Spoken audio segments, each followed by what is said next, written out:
Hey friends, it's me, Pastor Doug, with another 1-minute word of encouragement for the day for today, Tuesday, June 16th. And today's word comes out of Titus chapter 3, verses 1 and 2, and it continues our exploration on the theme of gentleness in Scripture. And the book of Titus is a short letter written by the Apostle Paul to one of his pastoral understudies, a guy named Titus, who at the time was planting churches throughout the island of Crete. And the island of Crete was known as being a pretty despicable place filled with really despicable people who just treated each other really poorly. There was a lot of just sort of aggressive taking advantage of other people. And listen to what Paul writes into the middle of that cultural environment.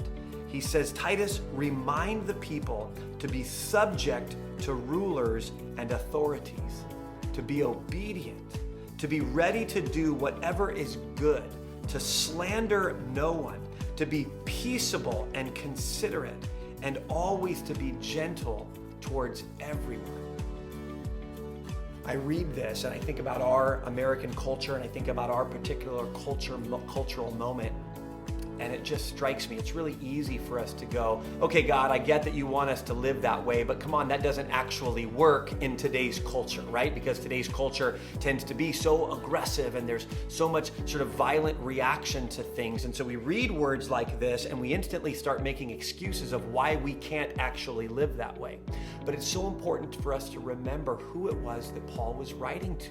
Paul was writing to people who were really accustomed to treating each other really poorly. I mean, they're Cretans. If you've ever used that phrase or heard that phrase, right? Oh my gosh, that guy is such a Cretan, or those people are such Cretans, right? It comes from this island where Titus was planting churches. And Paul is speaking right into their cultural moment and saying, no, I'm calling you to be obedient and subject to the rulers of the people, to be ready to do whatever is good, to be peaceable and to be considerate towards one another. And it's almost like telling, drivers in LA, if you live in LA and someone says, well, you really need to be a considerate driver. It's really easy to go, no, you can't. You can't survive in LA if you're a considerate driver. But Paul is writing to drivers in LA, to Cretans living in Crete, and to all of us living in this cultural moment in America. And he says, remind the people to be subject to the rulers and the authorities, to be obedient, to be ready to do whatever is good, to slander no one, to be peaceable and considerate, and to always be gentle towards one another. Friends, may that be descriptive of the way that we live today. Have a great day, and we'll see you tomorrow.